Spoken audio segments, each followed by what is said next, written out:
Hello, Garth. Welcome to Perth Dialogues. Hi, Nirmal. It's a pleasure to be here with you and your listeners. This is with, you know, we all have been reading through the tax changes that have brought in this new federal budget, the latest one. And everyone is looking into CGT and negative gearing and all those changes, trying to make sense of those changes from everyone's perspective, owner occupier, property investor, someone who's looking to get into property investing. And there's a lot of information, loads of information. So I thought you are a good person to come in and we can benefit from your insights because you have been in this industry for so long and we can benefit from it. So thank you for giving your time. Thank you, Nirmal. Pleasure to be here. And yes, I've been working exclusively in the investment property advisory space for 20 years now. So our business is called Property Powerhouse. It's a little bit of a banner behind us. We help mum and dad investors to buy investment properties all around Australia. That's our 2 points of difference. We work Australia wide. Number two, we've got a few different points now. One, we work in the new build space. That's quite important to mention now because of these changes you've mentioned. So we've always worked exclusively in the new builds, new houses, new townhouses, new villas, house and land. We generally stay away from apartments because they are the least best performing property class. Very importantly, we work at no cost to the buyer, which is normally very, very interesting to buyers and referral partners. Yes, just been in the industry over 20 years now, so we should be good at it because we've been at it a long time and we love what we do, Nirmal. I assume you didn't go straight into the property industry since you arrived in Australia. So what's your journey from coming to Australia to doing something else and then choosing to go into property? Because that's what scares a lot of people. Should I go into property or not? So just take us through that journey of getting into property market. Thank you, Nirmal. Yeah, I immigrated from Zimbabwe, Southern Africa 24 years ago. Didn't know anything about property, actually. Came in on a business visa, bought a business up in Helena Valley, up in the Perth Hills or the foothills. And it was during that time when I had that business, it was not property related, it was a retail service station. And it was during that time that I saw property performing really well in Perth 2002 to 2004. And I knew once I got my permanent residency visa from my business that I had to put every cent into property. I'd seen how well it was performing. And actually, how it happened was the lady that was working in the service station with us, she was 18 years old, was on the least minimum wage, I think $12.50 an hour. And her partner was 18 and he was an apprentice electrician. And they bought a house and land package up in Jacaranda Springs, I think for $130,000. And by the time it was built, a year later, it was worth $230,000. And it just blew my mind away that, this property had gone up $100,000 and hadn't done anything sort of magical about it. They just bought at a great time, which they didn't even realize it was a great time, but it just happened to be buying at the right time in this super boom market and that 2002 to 2004 period.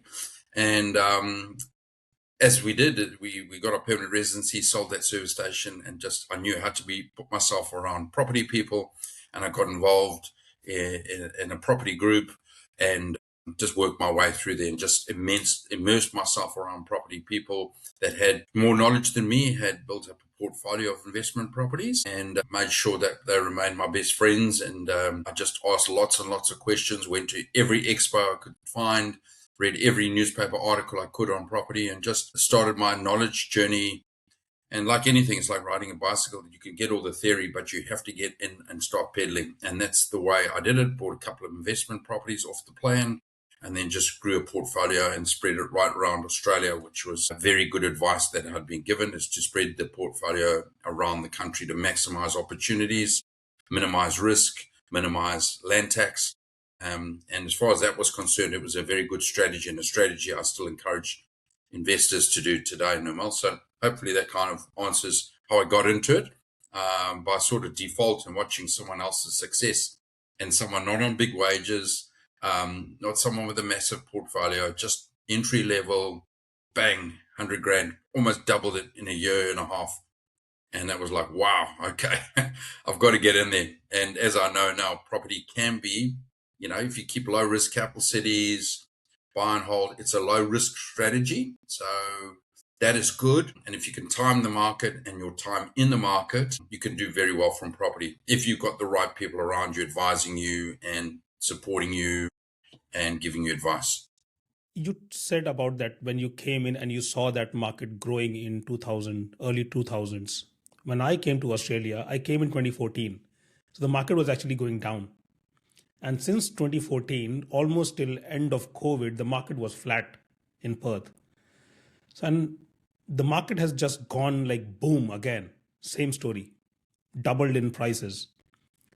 And the federal government has brought in these tax laws. Do you think these tax laws have been brought in as an answer to this short boom in the property market, or is it something which has been boiling on for long, 5 years, 10 years, 20 years? Well, look, I think there's a few things to understand about what drives property. And property markets work in cycles, Nirmal. Just like winter never goes on forever and summer never goes on forever. They repeat themselves. The same thing happens in Australia in the property market. Generally, a capital city will have a growth period of 4 to 5 years. 5 years if it's a bit of a super cycle, which is what we've had in Perth.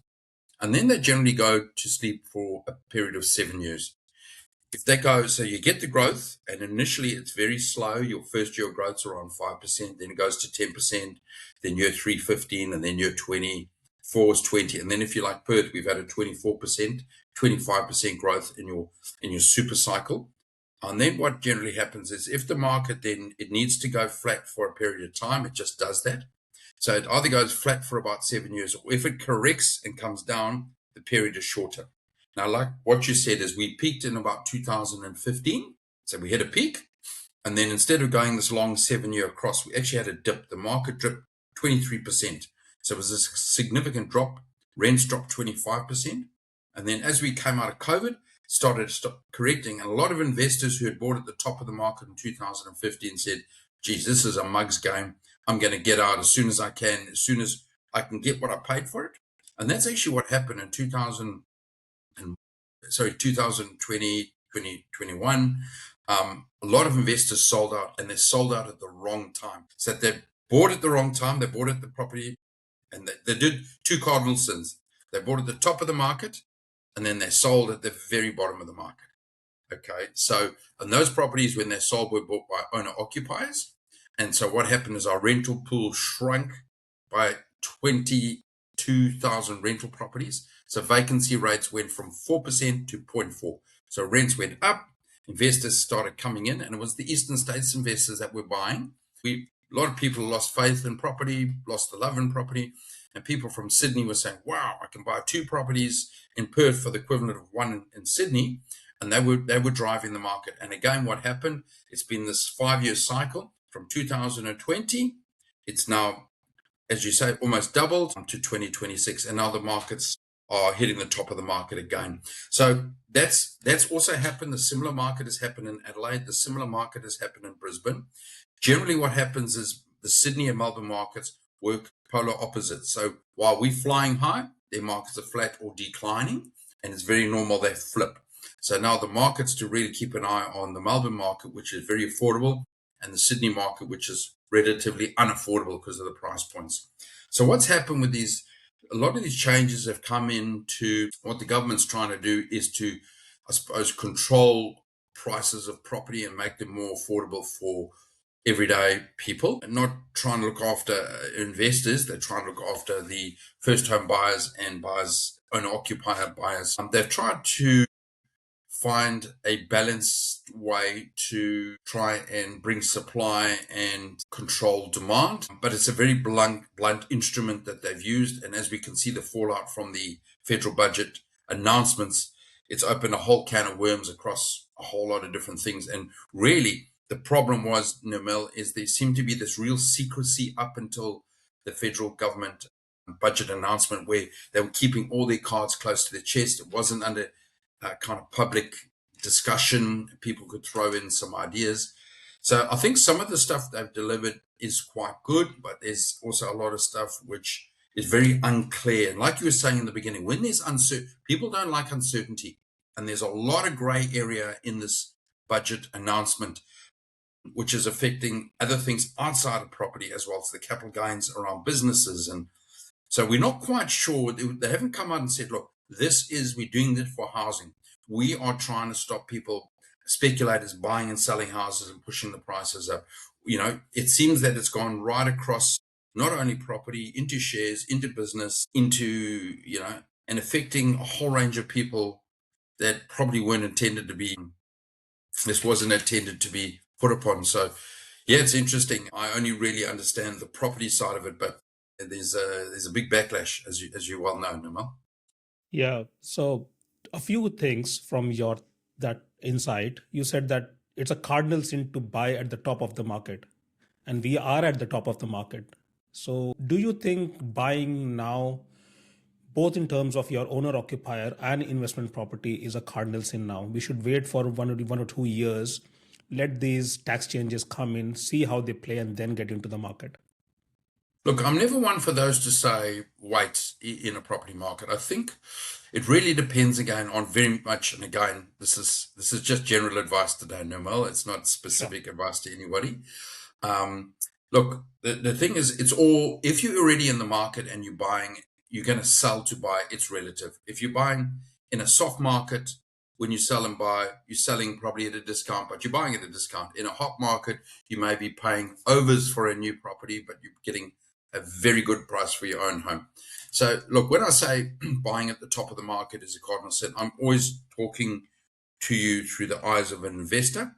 And look, with novice investors, they don't have the support or the knowledge around them always to make good, educated decisions. And that is my role as an investment property advisor, is to help people understand the markets, understand cycles and where we are in markets, to try and make the best decision. So buying in Perth at the moment might be absolutely the right decision for somebody, but it may not. It comes down to personal circumstances.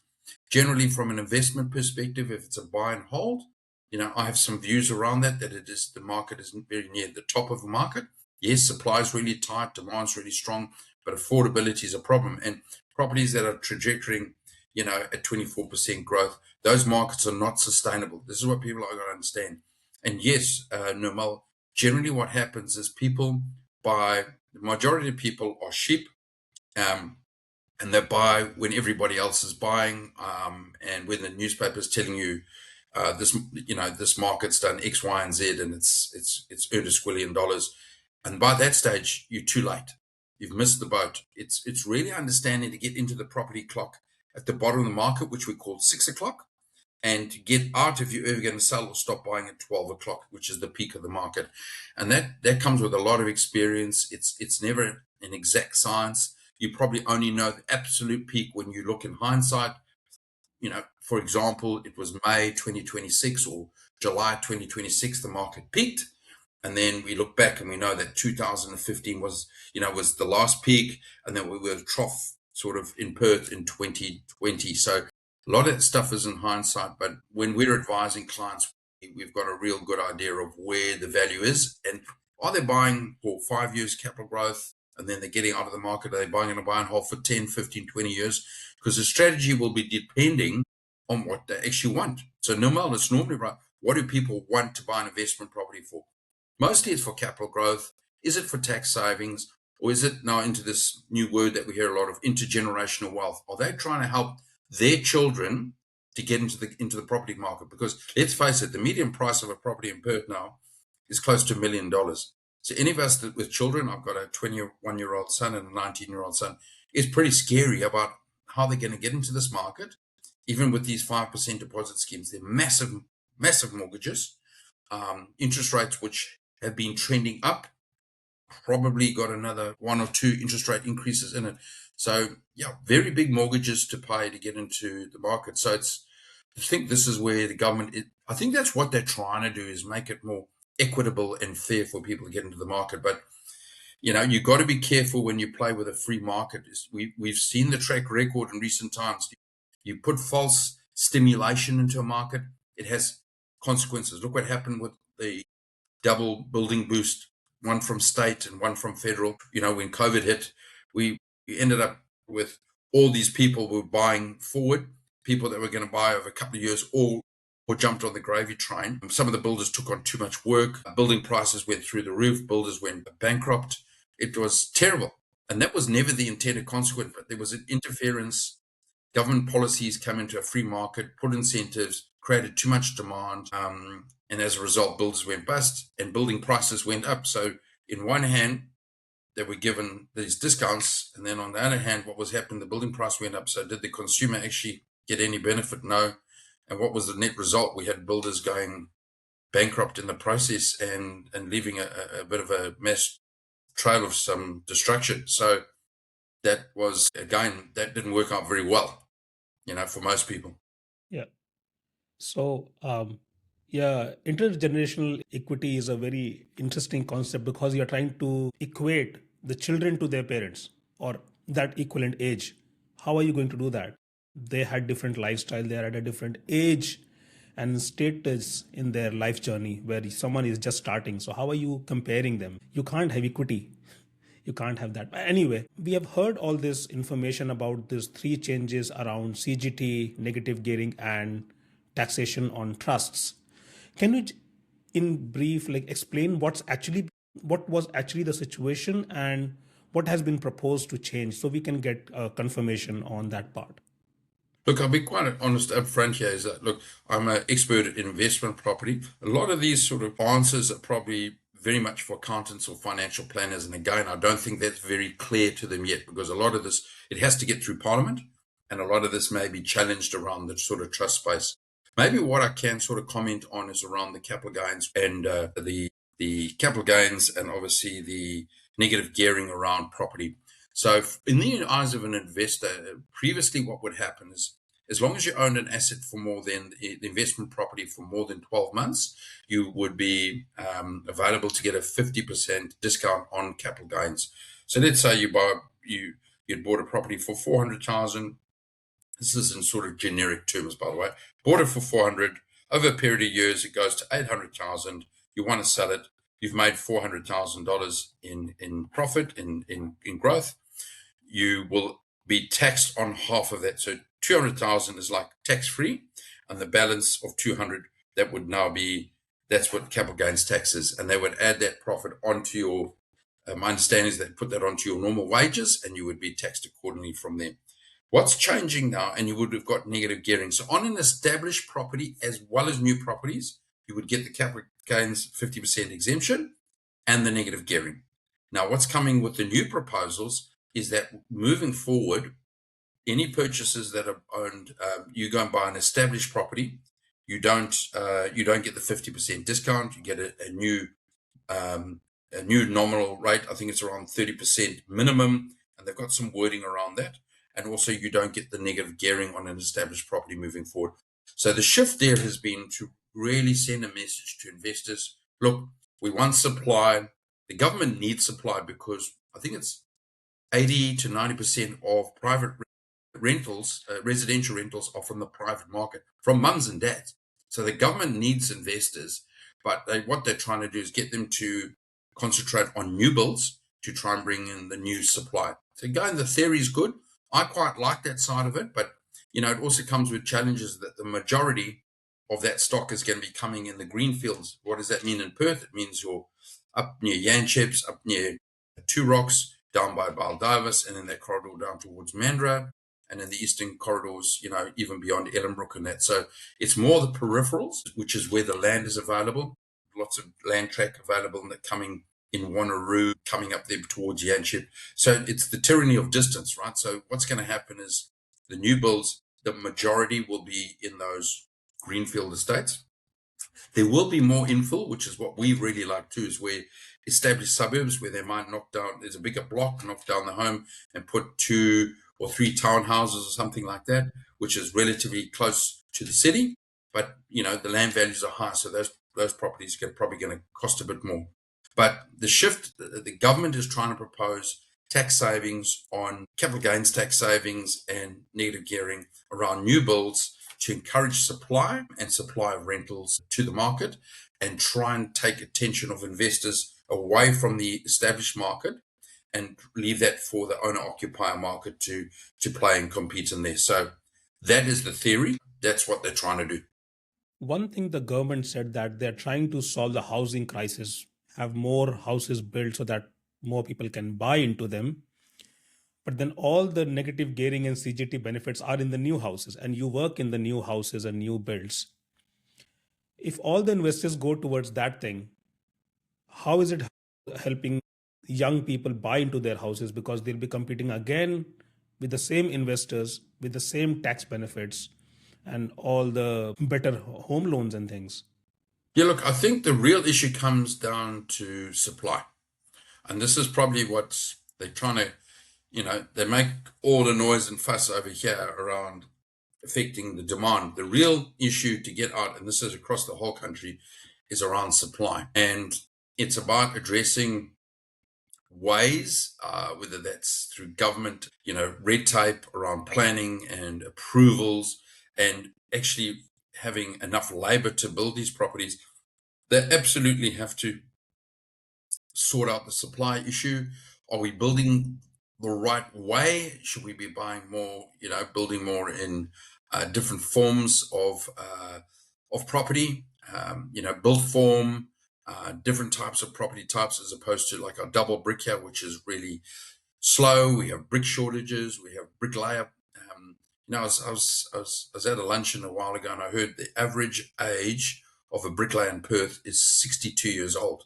It's just crazy. We just don't have enough young tradespeople coming through in that industry, and it's we're at this catch-22. We hear a lot of the political parties now talking about trying to halt migration. The problem has been created by migrants, too many migrants coming in versus supply of properties, which may or may not be true. But we also need more skilled labor. And in the building industry, we need more tradesmen across a whole lot of services and industries. So we got to have, number one, the land. So we need, which is where the government can help, local government and sort of state government, is speed up the process of land release in the right areas. They're trying to do that around these transport hubs. We've got all these new metronets up towards Ellenbrook, and across we've got from Coburn Central towards Armidale. So there's been some very good metronet stuff, and now it's about putting dwellings around there. The problem is the government don't have the funds to do that, the buildings themselves. And the problem is it comes down to feasibility. Developers are very smart people. They're not going to build properties that they can't make a profit on or run the risk of making a loss. And what the government needs is more building up as opposed to out. All right. So creating land, what that does is it creates supply, but by releasing land, we're putting more pressure on infrastructure. And we generally, as I said, the land is on the outskirts. So we need more infrastructure, which is probably more roads, more buses. We do have some train lines there. But I think what they're trying to do is really encourage infill around those train station hubs. Now, the problem is if they're relying on private money to the private developers, the feasibility doesn't look good to a developer around affordable apartments. So what the state government and federal government needs, they need affordable housing. Now, when it comes to apartments, just the numbers don't stack up. For a private developer building an affordable apartments or block of apartments, there's not enough skin in the game, right? Where we do see apartments coming to the market in Perth is the affluent top end, the white collar, real expensive suburbs where there's a margin. We've seen some beautiful apartments going up and around Currana. They're going some of the west coast around, some beautiful properties going up in Sorrento right there on the waterfront, but they're expensive and they've been sold to owner occupiers, and it's the top end where they're not building your cookie cutter affordable 2-bedroom apartments. These are spacious, beautiful, quality apartments. That's where the money is for developers to build. But if the government's waiting for the private sector to build these affordable, that's the problem. They're going to do pre-sales today. They're locking the price today. Those may take 3, 4, 5 years to be completed. And what are their build costs? We see what's happened with this war in the Middle East. Petroleums have been a big problem. Fuel. A lot of the plastic pipes are all made out of PVC. There's the PVC piping's gone up 30 to 50%. Now developers, and the builders have to build that into their pricing. If you can get in and out in a year, probably they feel the risk is manageable. But when you're building something, planning and doing feasibility, something to be finished in 5 years' time, it's very difficult for them now with confidence to say, right, that's our cost base, this is our profit, and we can lock in sales for X, Y, and Z. So yeah, it's very tough for those, the apartment builders, and people are just sort of staying out of that affordable space until the market changes. You work in that new property market and you suggest that thing, and there's tax benefits now as well. But there's another problem. The problem is that the time taken to get from proposal to getting the land available and then to get the development approvals is almost 7 years in Perth. That's what I've heard. And then there is another thing that the state and the federal government take about the cost of a new build is almost 50% in Sydney and 40% in Perth, just in taxes, which drives up the prices. How is anyone going to buy in those markets where it's not affordable? $1 million is of $1 million property in Perth, 400,000 is just taxes. How is it making housing affordable for anyone, except for investors, because we have got the benefit? And look, this is the problem, is that I think that the state governments are saying right around the country, right, to developers, you want to go and develop, fine, you've got to pay for the infrastructure, right? And this is what happens, and that can get kicked down the road, right? So the developer's got to pay for putting the roads in, the water, the power, all those, all the infrastructure. Someone has to pay for that. So that goes into the cost of the build. And you're right. I didn't have those sort of figures, but at luncheon, I think, again, it was a year ago, so your numbers might be accurate, but we're hearing that I think it was like 30 or 33% of every cost of a property goes towards these infrastructure costs, which arguably should be paid by the government, right? But 33% of the cost of a dwelling in Perth goes towards that infrastructure cost.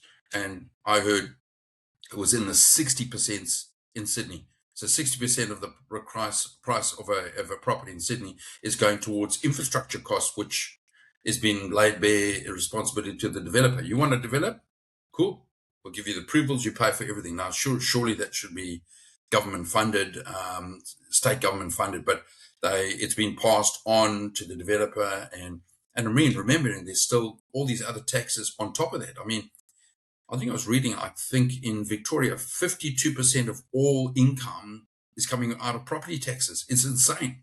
So not only are the developers made to pay for all the infrastructure, which gets passed on to the consumer, who's got 30 years of a mortgage, around their neck, they're paying for this infrastructure, but also you're paying stamp duty. So when you settle on this land or on the property, you're paying this massive stamp duty. When you're selling now, you're paying your capital gains tax, and for established property, you're paying heaps. So it's just, it's been taxed to death, and they've got to be, Australians love property, but it's got to be, they're not fools either, right? And there's lots of opportunities. It's, people can put their money into lots of different asset classes. They can do them for yield, they can do them for capital growth. And it just seems a pity that, they need to be very clear what they're trying to achieve, because people are confused. And at the moment, my business works in the new build space. So we've always been busy, and we're probably going to get busier now, because people are going to, if these current rules stay in place and they get through Parliament, it's the safe haven is to come to the new builds again. But again, it's not just any new build. You've got to know which areas are the right areas. Can you afford infill? Are we going to go greenfield? And again, people can invest in property anywhere around Australia, in fact, anywhere around the world. But, if things are hard in Perth, then they're going to go and buy in another state. And if that state's difficult, they'll buy somewhere else. People will park their capital and where they get the best return with, and the thing is that people, when it comes to property, they're taking the full responsibility, right? It's not like some loans in America where they are what we call non-recourse loans, and you can go and you can drop the keys and say, I've had enough. We're fully recourse in Australia. We take out a loan, the property prices drop, and we get negative equity. You can't walk away from that debt, right? If you sell or you're forced to sell and you've got a debt, you can't walk away from that debt. That debt follows you. So it's full recourse lending in Australia. So what we're saying is people are taking on a mortgage, they're taking on risk, right? So property generally, residential is low risk, but they take risk that the property is in good working order. They take the risk on a tenant paying their rent. They take the risk on interest rates. They take the risk. And so, you also, there has to be a win. People are not just going to keep investing in property if it just becomes harder, more complicated, and the profits become less, because it comes with responsibilities. It comes with risk. Property generally rises, but if you buy at the wrong time, it can drop. And sometimes if your income changes and you can't sustain a property, you're going to be forced to sell it. You could be selling in a negative equity position where you left with after offloading the asset, you're left with a debt. So so you just can't don't make it too hard for people, otherwise they just won't invest. Yeah, it said that you don't kill the golden goose. Definitely, because the government needs rentals, and 80 to 90% of all the residential rental properties are coming from mums and dads. And there are some people that are well off and real, top end white collar, but a lot of people are just your hard-working service people, the nurses, the teachers, people, the fireys, the post people, all these, a lot of people are doing this to try and build up they don't have big incomes, therefore they are, they're trying to build up their sort of superannuation, their retirement funds through property. And, it's a lot of those people that are investors in this market, like you say, sort of buying that one or two properties. And for them, it's a big deal. It's their way of trying to set themselves up financially to be financially free in their retirement. And, if you take that sort of dream away from them, then, that's what they've got to be very careful of. You say killing the golden goose, because they need the private sector to provide the rentals. And if you scare that market, well, where are they going to come from then? You talked about negative equity, and one of the things is that the government is pushing more first home buyers with 5% home loans. The government balances the next. If I buy into $1 million property today with a 5% loan, someone else owns that. And because of all these tax changes, the market crashes by, say, 10%, 20%. So it balances out. But I've got a negative equity on my house now. My house value has gone from $1 million to, say, $800,000. I'm stuck and I've got only 5% deposit. I can leave now. I'm not going to pay that $1 million loan when the house price is only 800,000. Do you you see that reality happening? Look, I think if we're talking about the Perth market, we do see a soft landing, I think. And I watch every day the iron ore price. I mean, whether we like it or not, we are very driven around mining in WA, whether we admit that or not. And the iron ore is a key component of that. And look, that seems to be traveling well. Anything about sort of $80 a ton, that's kind of a critical point. Anything above 100 going really well. We've just reached 110. It's just dropped to 105.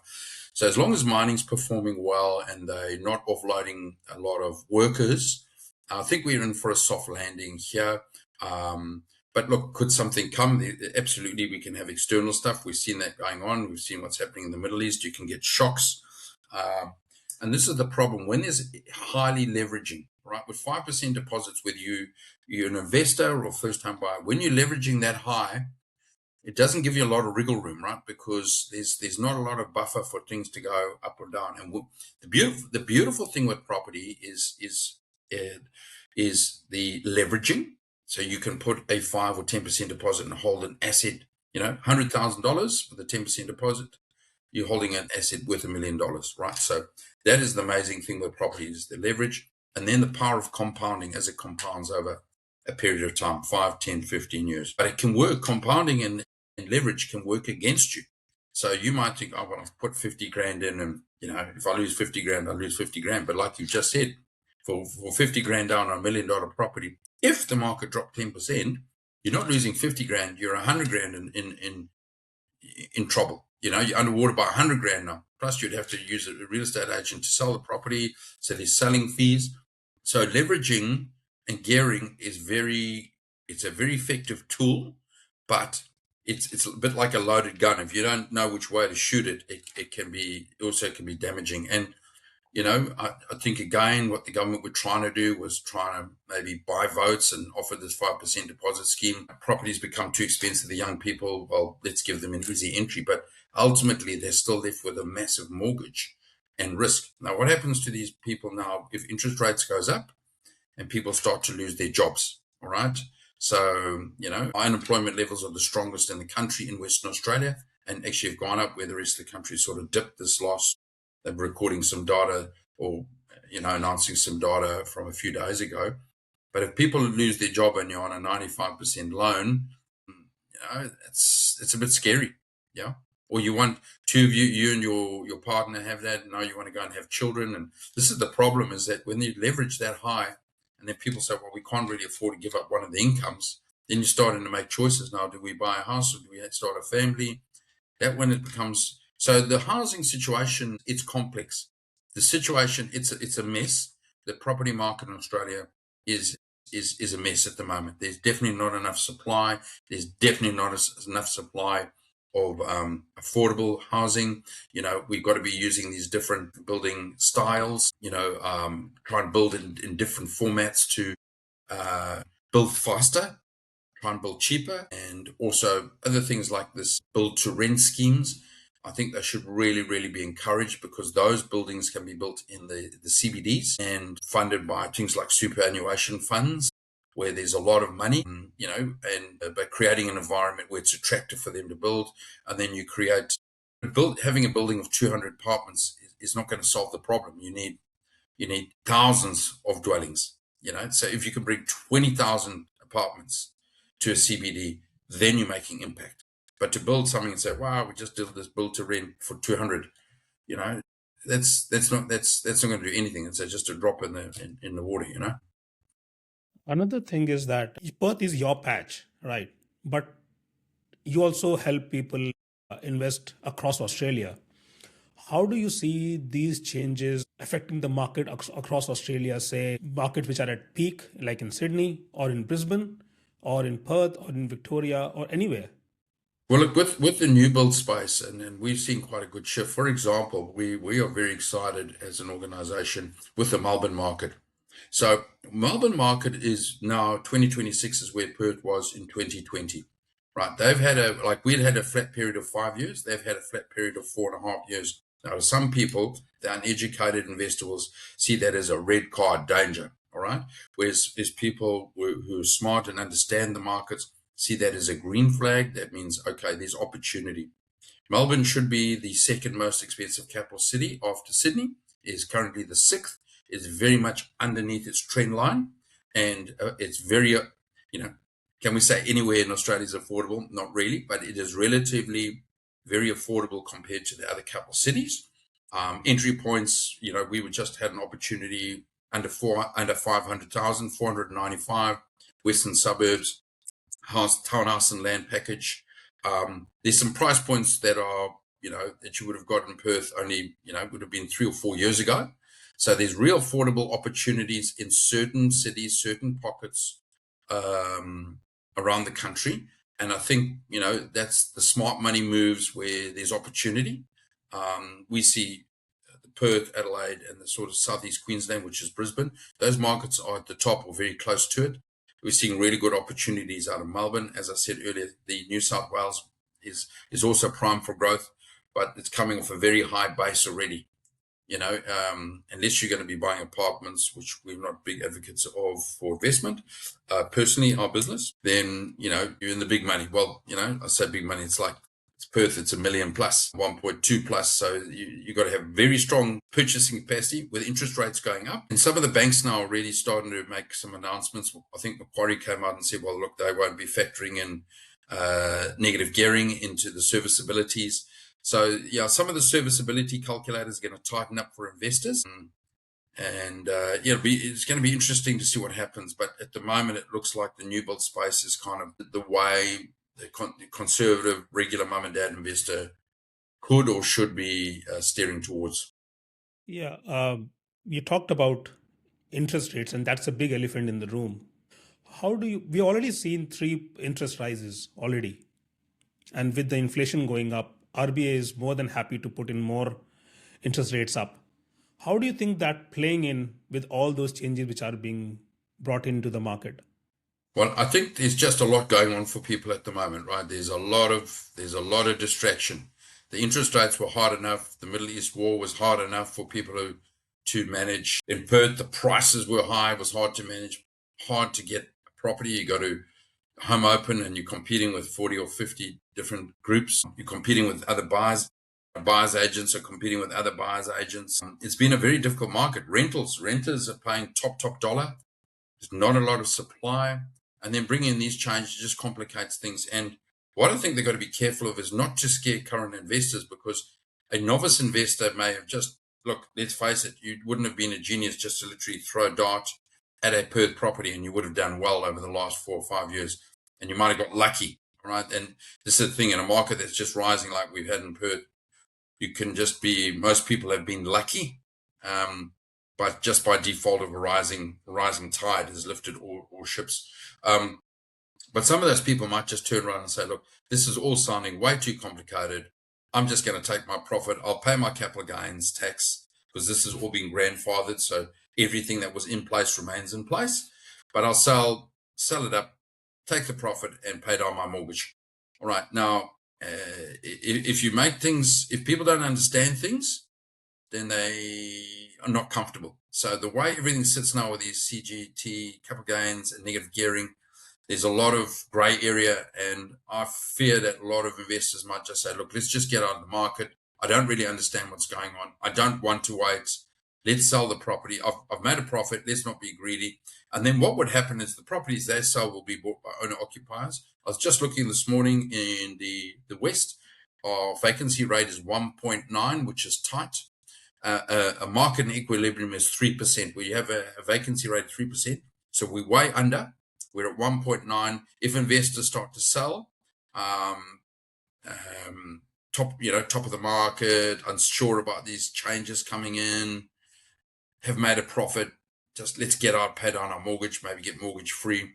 If they sell, they get bought by owner occupiers, the rental pool shrinks, the demand, the vacancy rate tightens, that put pressures on rent to go up.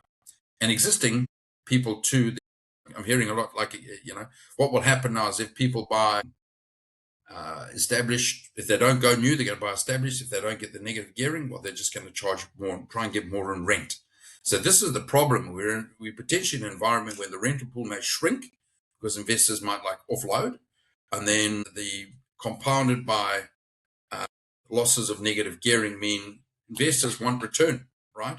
So if I'm not going to get negative gearing, I need more rent, right? And so you'll probably start to see more forceful from landlords wanting higher yields, pushing their property managers for higher rent, because it's got to come from somewhere, right? If they're not going to get negative gearing and they're worried about sort of some of their tax savings or tax incentives, they need cash now because they need to be paying the mortgage, right? They've got to pay a mortgage. They need rent coming in. And this is what it might, it could completely backfire on renters. Everything that's going on at the moment is pointing and looking towards a shrinking rental market and more pressure on rents going up. And the rents are very expensive already in Perth and around the country. Now, the rents are going up in every capital city, right? There's a shortage. The vacancy rate is below 3% at every capital city. Rents are going up in every capital city. That is driving up inflation. It's driving up social issues because people can't afford to buy, they can't afford to rent.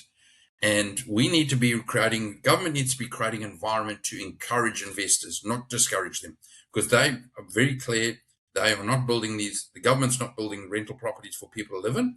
It's up to the private sector. And if the private sector don't feel confident, or you're making it harder, or you're penalizing them more, not stupid people. Why would they keep taking on risk? A lot of people are using equity out of their own homes. They're putting their own home at risk to buy investment properties, which become rental properties for renters. So, you've got to be very careful that they don't disincentivize investors, because the people who will pay will be the renters, as what's happened before in Australian history, where they've messed with the negative gearing.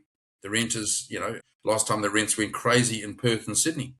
and then they had to go back 2 years later and wind it all back. So is that what we're going to see again? If that stuff gets through Parliament, are we going to see this have to be wound back either with the current government or the next government that comes in? So yeah, very interesting.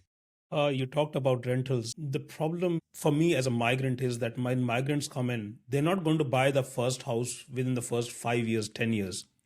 If you come as a permanent resident, for sure you can buy the first house in 5, 6 years. So you are stuck in that rental market for the first 10 years. And it's making difficult and difficult and difficult for, if you are making difficult for investors to get their return, they are going to jack up the rents.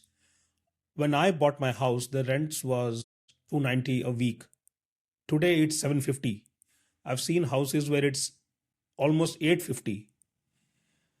It's just unaffordable. You are penalizing the migrants who have no choice, especially the migrants. Like, other people can still live in their mom and dad house and do other things.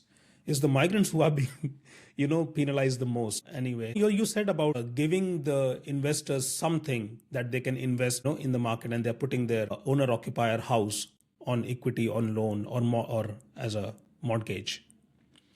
I've seen that a vast majority of the investors are first mom and dad investors, but they get stuck at one property or at the max two properties. Why is that? Why can't they what's preventing investors from going from one investment property to two or three?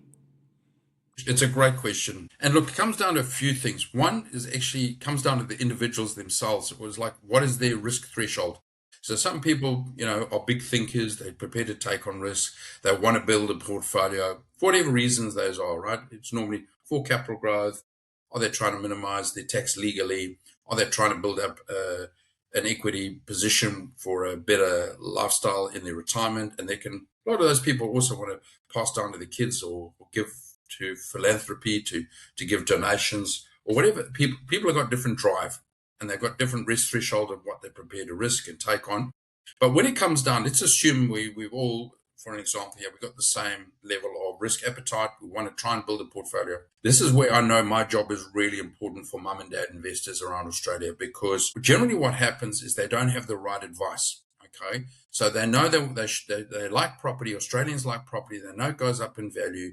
They hear about investment properties. They might speak to the broker or bank, and they have ability. Generally, what happens is people feel comfortable in their own street, their own suburb, at a stretch, their own city. All right. Like I live up in Currumbine in Perth, and I kind of get a vibe. I know what's going on in Joondalup and Burns Beach and Iluka, and because I drive past there a lot, and I've seen you see signs going up, and you think you're in the know, but you actually don't know what's going on because it's all reactive. When the sign's going up, it's been in planning for 3 or 4 years, but they generally, what happens and why they only buy and get one and stop, they bought the wrong property at the wrong time in the wrong location and or with the wrong cash flow. Could be a combination of all of those things or one of those things that can blow up the whole story. Now, like my job as an investment property advisor is to really understand, why does someone buy an investment property? How long are they prepared to hold it? What kind of cash flow can you manage a bit of negative cash flow on that property? If so, how much? And then it's about matching the right property to their circumstances. And I ask my clients to always be open-minded. That property could be in Perth, it could be in Melbourne, it could be in Adelaide, could be in Tasmania, could be in Brisbane, because it's about finding the right property. Okay, the right property to try and tick the boxes for that specific person. And Nirmal, we were talking a little bit off screen before about how you might be interested to buy an investment property. So you could be looking for a completely different property to the person sitting next to you who's not even on the Zoom call. But it's understanding. We've got to find the right property for you, not just a property, not just a loan. And again, most people traditionally have just walked into a bank and the bank says, well, we do 4 types of loans. You don't qualify for that one. You don't qualify for that one. You don't qualify. Therefore, by default, you've got this loan.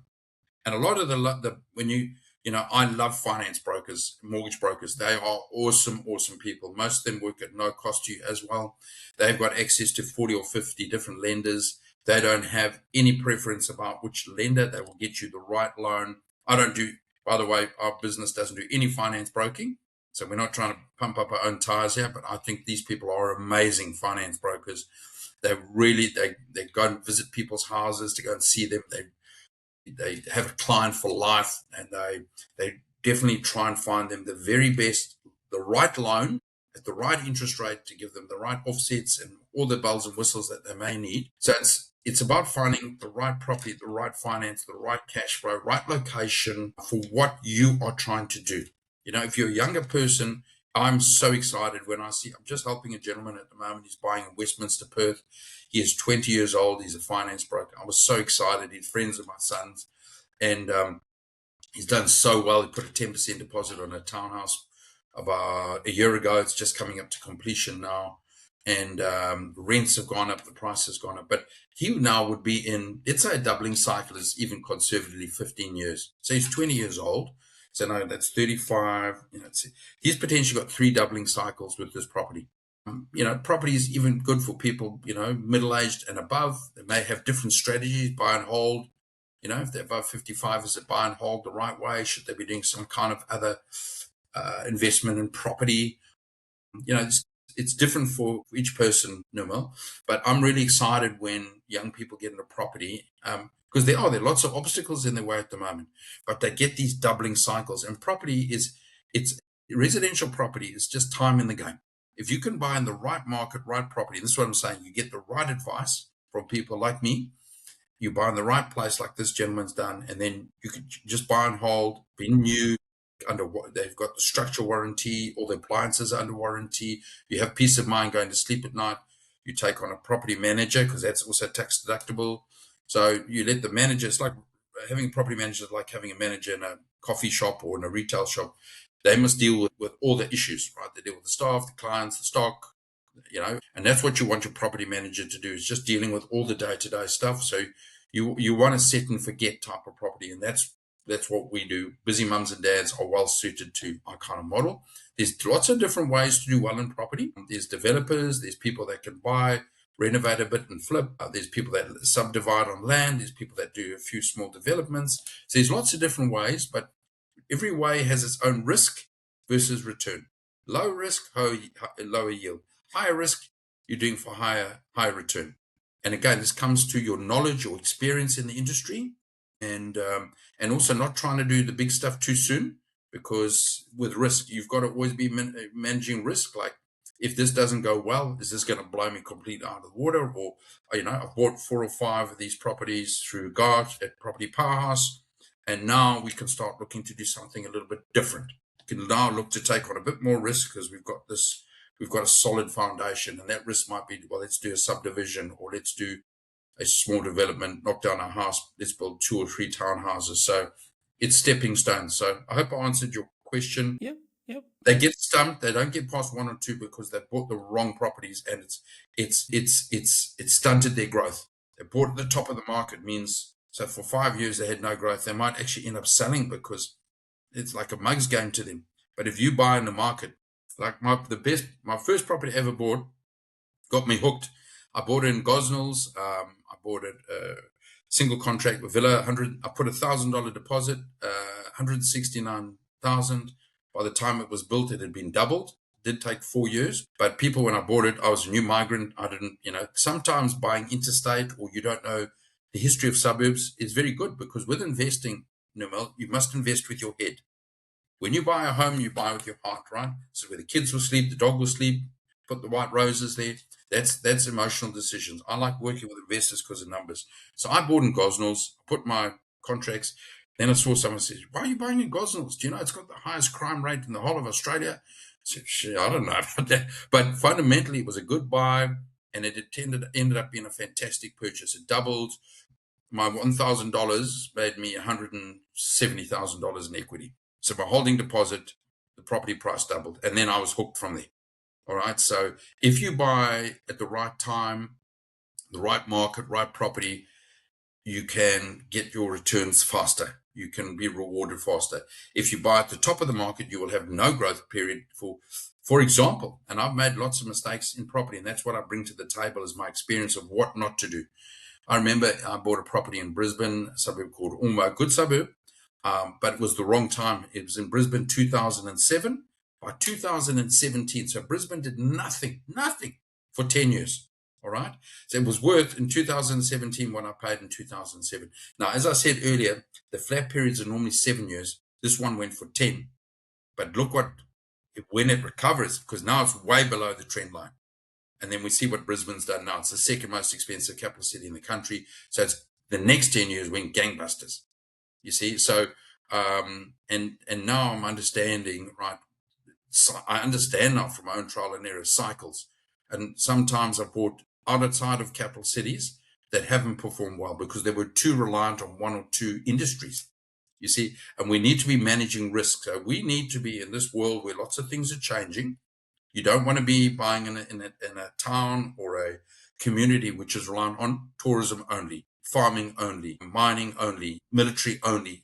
Just you need a cross section of industry. So if one of those gets hit, it's business as normal. You don't have a mass exodus of people leaving that will be selling, or mass people that were renting leaving. So you've got to manage, and that comes around risk and return. You buy in mining towns or something, yes, you can hear some phenomenal returns, but when those markets turn, they completely different market, right? And some of those markets you need to be a trader, property trader, get in and get out. I'm more about investing for the long term. So we invest, buy and hold 10 to 15 years.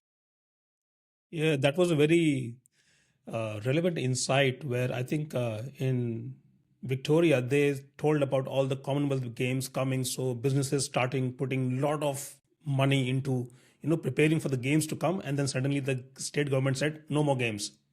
And then everyone has put in 100,000, 150,000 and then got nothing in return. They're all sitting on debt, which you can't recoup. You're gone. Yeah. Yeah, no, they're feeling pretty flat there. The locals are feeling pretty flat there in Melbourne, just generally with the way the state government is running things. They pretty much broke, and they're trying to tax anything that moves, trying to tax property investors to death, and not making a very favorable environment just generally for business. They have a big state election in November this year, and there's hope that there will be change, and some confidence, because it's back now as having positive migration coming through into their population growth is up again in Melbourne and Victoria, and it's going to be the biggest. It'll be the biggest population. It'll overtake Sydney for the biggest population. So, yeah, look, it's all cycles. So it's having a tough time at the moment, Melbourne and Victoria, but it'll be back up at it'll be one of the standouts in sort of 4 to 5 years, property and property economy. And it's just normal cycles. Summer follows winter, winter follows summer, and things like that. Okay, so you talked about the mom and dad investors and getting from maybe from 0 to 1 or 1 to the second.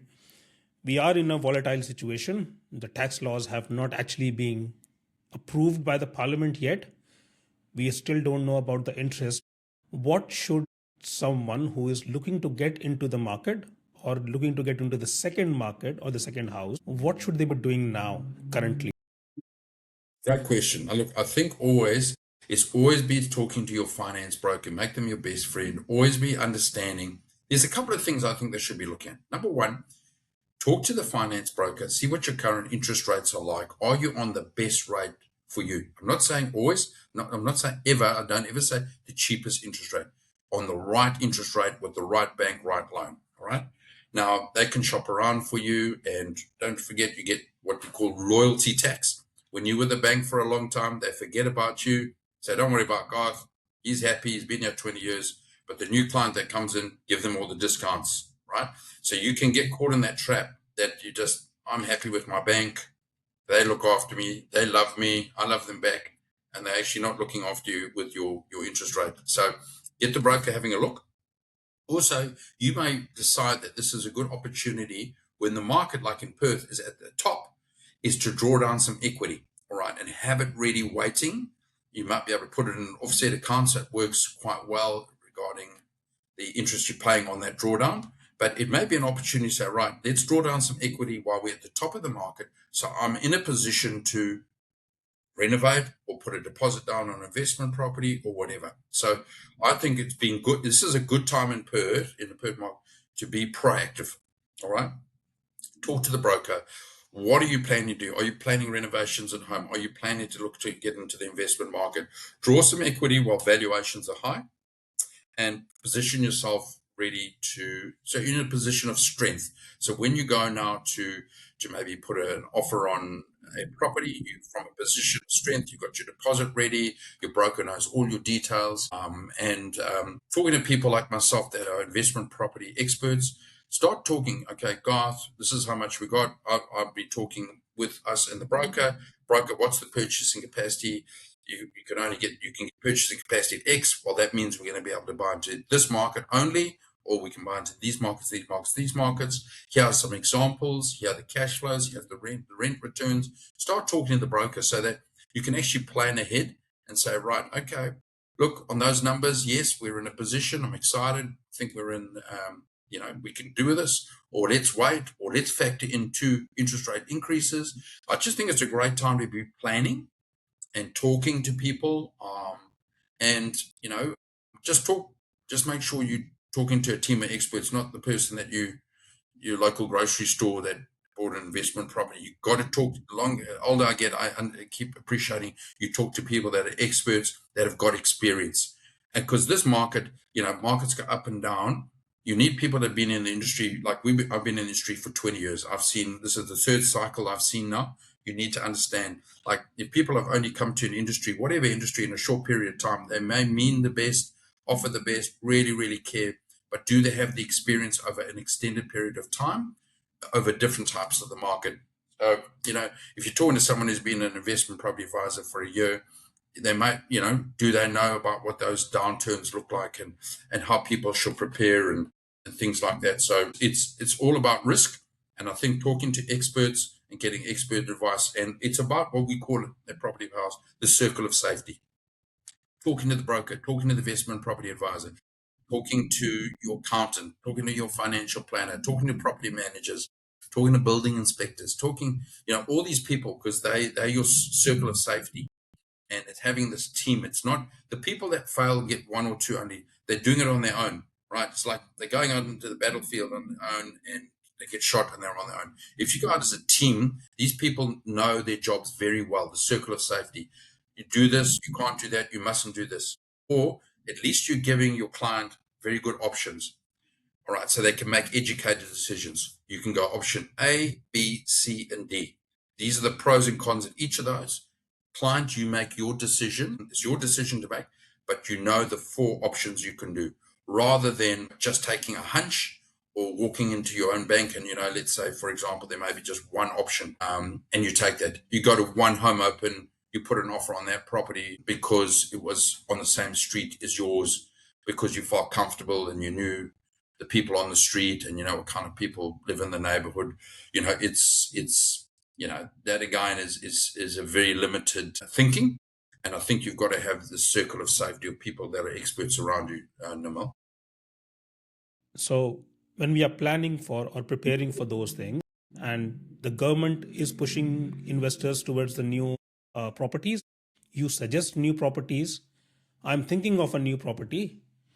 What are the traps? What are the things that can make my deal go sour in 5 days? Great question again. And just because people say new builds comes with all its own different risks again. And again, it's finding what will work for you. Let's say, even for example, we look at house and land. Well, at Property Pass, we never like to do any land that is firstly not titled and registered and ready to settle. In hot markets like Perth, you do have to make a bit of an exception, but we would normally never go longer than 3 months out from title. I get very nervous for people if they're buying house and land where the land is like 9 months, 12 months, and it happens in Perth or in other places around the country. People, go and buy the land, and they want to build on that, and the land's registering in 12 months. Now, why we don't like that is it brings uncertainty in a couple of things. That 12 months can be blown out because it's not the land vendor or the person selling the land wants to settle as soon as possible and get paid, but they're reliant on, in Perth, WA, let's say, Water Corporation. They're reliant on Western Power. They're reliant on the roads. They're reliant on these people, and these people are backlogged, or they find a technicality they don't like in the plans. It gets delayed. Now, every time you're delayed, is there's potential for build cost increases. That's what we don't want with our clients. So you always run the risk. Like a builder can price something today, but if their build costs go out of their control, a lot of the HIA, Housing Institute of Australia contracts say, look, if build prices go up out of our control, we can on pass. So if PVC piping goes up because there's a war in the Middle East, one of two things happens. The builder either absorbs that or they pass on that price. Now, builders, it's very fresh in their memory what happened during COVID. All right. When build prices went up because there were so many jobs and everyone was fighting for workers because of COVID, the big the ships couldn't get the raw materials out, so people were paying premium for the raw materials. The builders either passed on, or a lot of builders went bust. So the builders are smart now. They're not going to go bust. So they're going to pass on the charges. So you talk about risks. So house and land, and again, I'm just talking. You need to get specific advice, right? But if you're coming through Property Pass, we don't want any land that's more than 3 months. In fact, we want title land. That is low risk. Also, because we can get it valued now, the house and land package, we can get it valued now, we can get settled now, we can get construction going, and get this house built for either a rent investor or for an investor straight away. Other risks concerned with new builds is you've got to understand. We understand the relationships with the builders we've been working with for 20 years. You need builders that build quality, build on time, stick to the build price, and importantly, fix defects. And there's a lot of builders, you think, well, Garth, isn't that normal? Well, actually, unfortunately, it's not. There will be builders that are very good up till settlement, and then post-settlement, they're not interested in fixing defects. Our job is to have weeded those kind of builders out, and we don't use those builders. If we use them, they haven't done the right things is to take them out of our circle of safety. But so managing that, the risk is around getting the right builder that's going to build you a quality property and fix the defects. The other risks are also come down with the different type of building, the type of acquisition. Is it a house and land? Is it a brand new and complete house? Or is it what we call a 1090, where you've put 10% down and nothing else on the townhouse until it's completed? Now, that comes with some risk and some opportunity. In a rising market, you fix in today's price, the property price goes up during construction, you're the winner. What happens if you put a 10% deposit and by the time it comes to completion and you've lost your job? That's the risk, because are you going to be able to get finance, right? You could potentially lose your deposit. So again, it comes down to individuals, but there's risks in the new build space. But remembering the rewards now are, it always has been that you get your capital gains exemption 50%, and you get the negative gearing. Now, that's still in play for the new builds, and that is it's business as normal in the new build space, which is awesome. We do see a lot more demand coming to because the people that were buying established are going to do one of two things: keep buying that way. Well, they keep buying that way, stop buying property, or shift to the new builds. So I do see demand increasing in the new build space, which hopefully. The problem is that in every capital city, they're building at maximum capacity already. It's not like they're saying, okay, if we get more jobs, we'll build more. They just don't have the tradespeople and the supply. So this is where the double whammy is. Okay, so if we increase demand for new builds, where's the supply coming? We need these migrants. We need the skilled labor. And yet we're hearing from the political parties, reduce migration, which may or not be correct. All right, but we do need more skilled labor. If we want more supply, we need more labor, and we need different building style mechanisms. We've got to build differently, a build form, and different types of building types like that.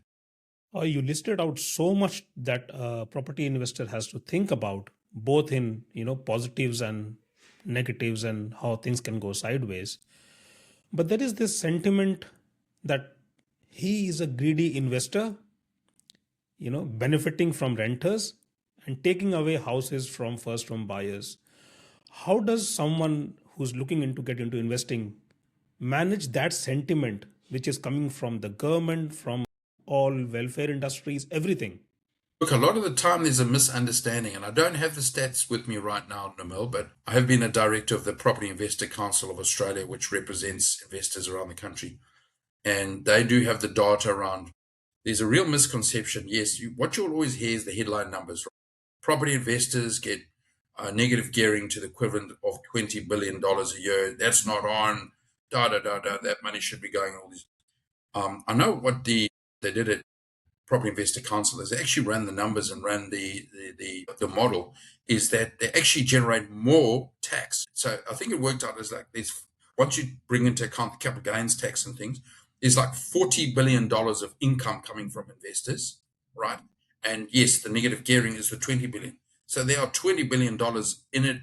So it's again like anything, it's just selective information, right? So there's this, the people that are unknown, and I mean, I'm a very big proponent for the community. I do the CEO sleep out every year, doing it again next month to help with the homeless people. Now there's a lot of institutions and welfare look at this very negatively, that the negative gearing is all the problems. We've just worked out that negative gearing is one of the main reasons that investors can afford, because your loan is like this and your rent is like that. There is a shortfall. Okay. So what does that mean? Every person buying a normal property in Australia is holding that property at a loss. It's just the way our rents versus prices work. So what the average person in the street that will say investors are greedy don't understand. Investors generally have a negative cash flow position. They are paying. There's actually a pay out of cash, after tax cash, income tax cash, to hold this property in the hope that it'll get capital growth.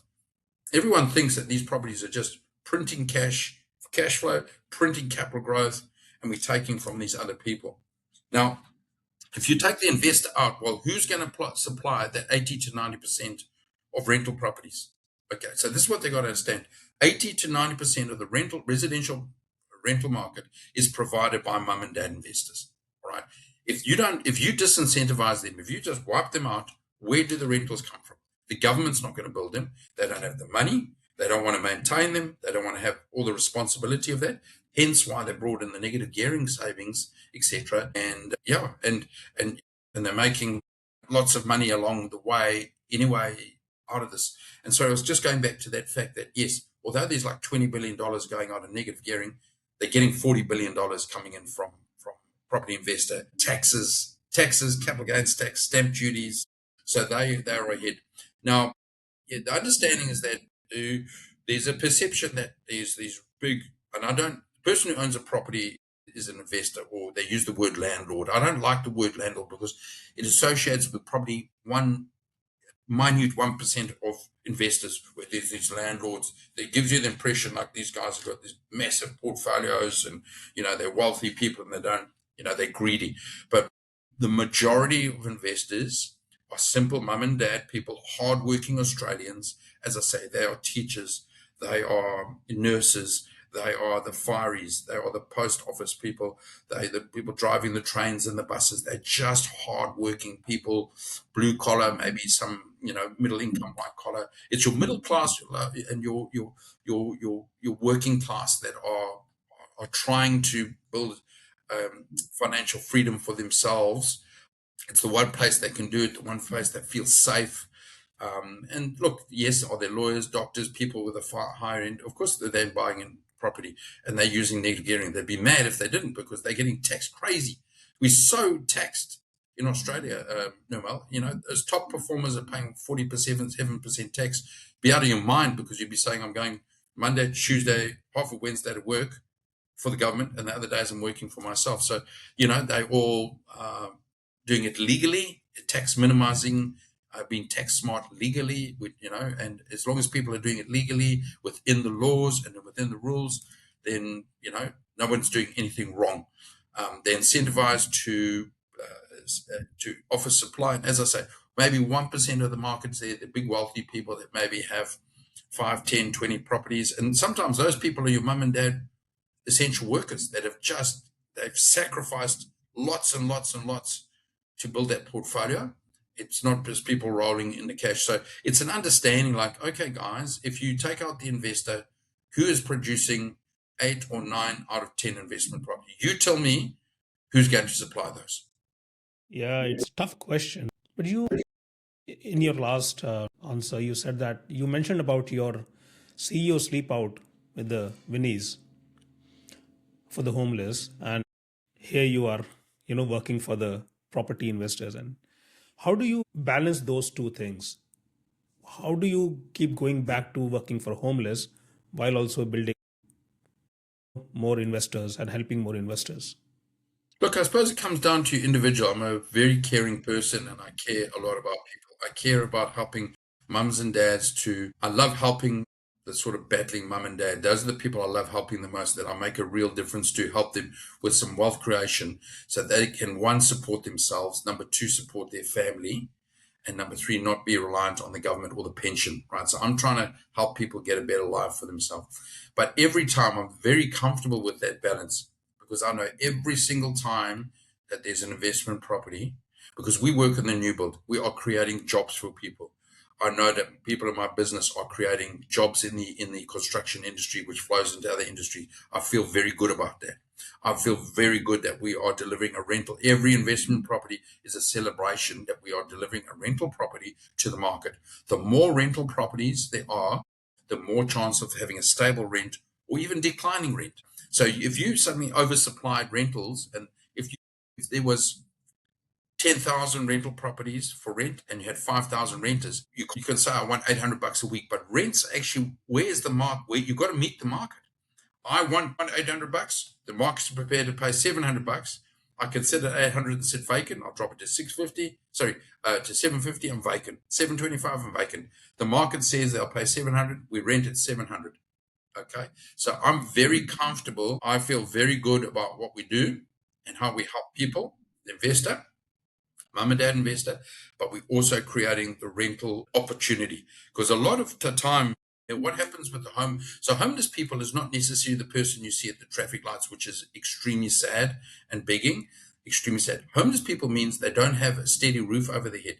So we have started to see that now, is that if a person can be in a long-term rental, 3, 4, 5 years, paying the rent on time, all the time, and now that the person who owns the property sells that property and they can't find another rental that they can afford. Right, they've been paying. They were on a really good rent of 500. Now they're looking. The market's 800, 850. They can't afford. That person is what we technically call homeless, because now they go and live with some friends for a little while. They go and bunk up with that becomes the challenge, because then that's a slippery slope. Because how long can you stay at a friend renting for? You can't do that indefinitely. And then then people start to, do they live out of their cars for a bit? Do they live in tents? Do they are they pushed onto the street? So, I know every time that investment property settles, there's another rental. And I'm educating my clients always, hold 10 to 15 years. And I always want that everybody wins in the transaction. The client wins, the tenant wins, the property manager wins, the builder must win. If the builder is screwed over and makes a loss, he won't be there to fix the problems. Everyone must win. Everyone must win, Nirmal. So that's why I'm very comfortable, is there's good karma.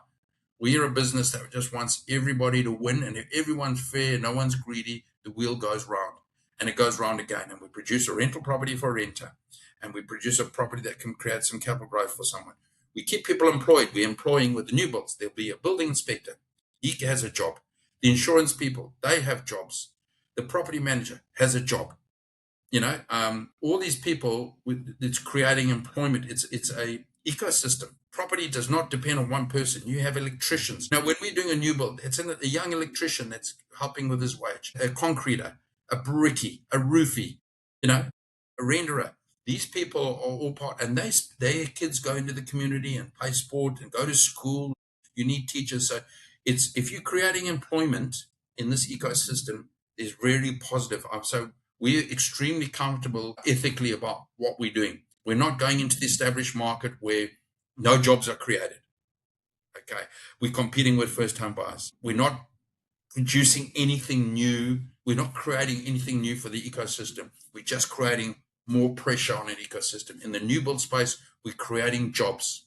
We are creating output as an additional rental properties, which are desperately, desperately needed to contain rents, and they make them more affordable, which helps have less homeless people. That's wonderful. Towards closing, say, from all your 20 years in this business and investing yourself, what's the one thing about property investing that you wish someone would have told you at the start that you know now? It's a good question. I think with property, it's very important to be patient. Smart, low risk property investing is not a get rich quick scheme, right? You need to get the experts around you. I was very lucky. I was also a non-resident at the time when this was all going on. I was seeing property performing well. I was very lucky that I wasn't able to buy because it gave me time to learn. Because while I was waiting for my permanent residency, I couldn't buy a property, but I was learning. I was going, asking questions, going to all these seminars. So I think the message to people is be patient. Absolutely surround yourself by experts. Don't get advice. You can get experience from somebody that's done it before, someone who's invested before, get their story. But unless they're doing something every single day of their life, they're not an expert in that. Then it's a hobby. So you could have a hobby property investors that you talk to for sure, give you a little bit of general information, but surround yourself with expert people. Accountants, they may cost you some money, but the opportunity cost that will sell you. Accountant may cost you $1,000 or $2,000. They could be saving you $200,000 or $2 million because of the advice that they give you. So get the right advice from the beginning. Be patient and be open to learning. Right? A lot of people think they are property experts, investment property experts, because they read the paper on a Saturday and Sunday. Be open-minded about where to invest. And very importantly is spread your risk and your opportunity. So be very national. Some people might say even be international focused. But I think initially be open to Australia-wide opportunities. Be patient. Be careful not to be too aggressive, because although property goes up, it does work in cycles. It works in cycles, and prices they go up over time, but they may drop for a period, like rents might drop. So yeah, just don't overextend yourself. Understand your numbers. So I know you asked for one thing, but probably would come down to one thing: is just surround yourself with experts. You got 20 years of experience. You can't be just learning one thing. There'll be a few things to learn. Thanks, Garth, for all the time. I think it's a good time to close. But before that, where can people find you? Thank you very much. You'll find us across at our website, propertypowerhouse.com.au. Go and have a looky there, give you some information about our services.